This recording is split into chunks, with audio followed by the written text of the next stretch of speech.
everyone. Imagine living with the ability to have substantial physical and mental advantages in life. After the completion and creation of the Human Genome Project, this has become a reality. Here's a short clip in the video of someone who's experienced these benefits and has seen the drastic changes in his life.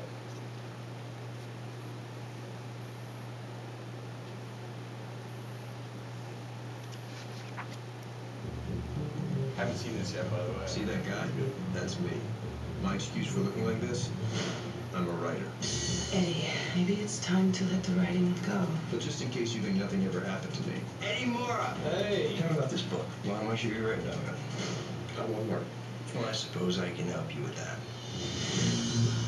You know how they say that we can only access 20% of our brain? This lets you access all of it.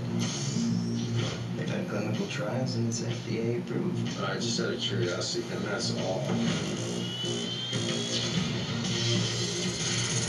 I was blind, but now I see. A tablet a day, and I was limitless. I now had cultural appetites. Since when do you speak Italian? I finished my book in 4 days. I'd like to renegotiate my advance. Math became useful. From 12,000 to 2.3 million in 10 days. I'm baffled by this guy. So, Eddie Mora, you do know you're a freak. What's your secret? Medication. Your powers are a gift from God or whoever the hell wrote your life script. I'll open up a line of credit for you. You've been wanting a few toys. How many of us ever know what it is to become the perfect version of ourselves? What's the asking price? 12.5. I'll take it. Everything I have, I want to share with you. What you doing, hon? You think somebody's watching? My brain is skipping time. I have no memory of the last 4 days. I'm living in that 21st century, doing something mean to it. Your powers are not earned. You're careless with those powers. Have you asked yourself what you're going to do when you run out? You'll die.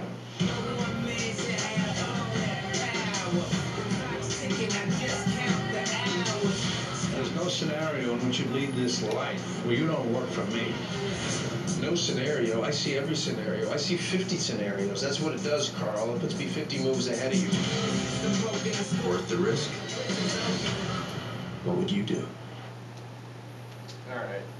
I want to explain in this new science, and you guys can make your own decision about this. The opposition to genetic testing seems to think that screening for future ailments in prenatal and early childhood is sort of like playing God, and it's morally wrong.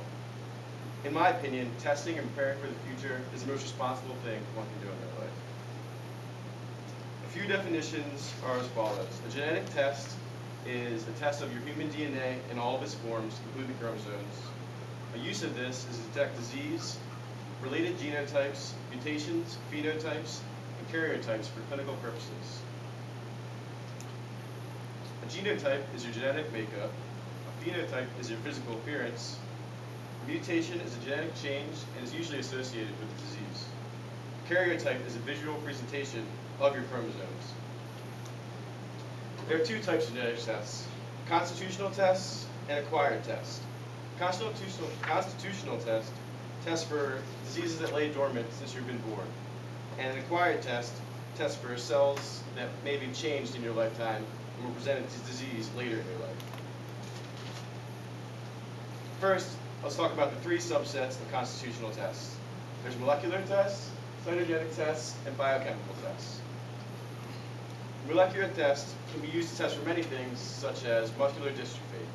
It's not very invasive and only includes a simple blood test.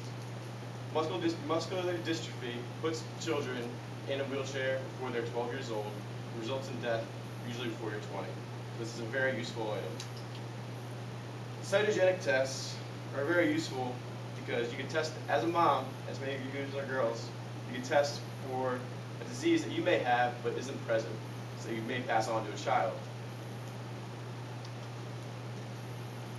This is useful because it can decide what cells are involved and determine what possibilities you have in your future. Biochemical test analyzes the quantity of downstream product. For example, newborns, you can test for phenylketonuria in babies, which is an inherited metabolic disease. This eventually will lead to death before they even reach age 10. Testing for an early age can diagnose a baby and treat before the consequences. For example, with phenylketonuria, you can't have Diet Coke, tuna, or turkey. It's important to find this before the baby sees the effects later in their life. These tests have all been constitutional tests. And quickly, I'm going to go over the acquired test. And this happens, for example, if someone was to get cancer, it's an acquired disease because it happens later in life. A KRAS test for tumor tissue. The importance with this is that you can test your tumor and decide which therapy is actually most useful, as opposed to just wasting time with therapy that won't really be effective. Exactly. Alternative therapies are important, so you want to get to the right one first. In summary, I want to say constitutional tests provide early care and treatment for inherited diseases. Genetic tests test for acquired diseases like cancer and provide vital information for treatment. Genetics and genetic testing impacts our society and life in many ways and will continue to do so more in the future. Thank you.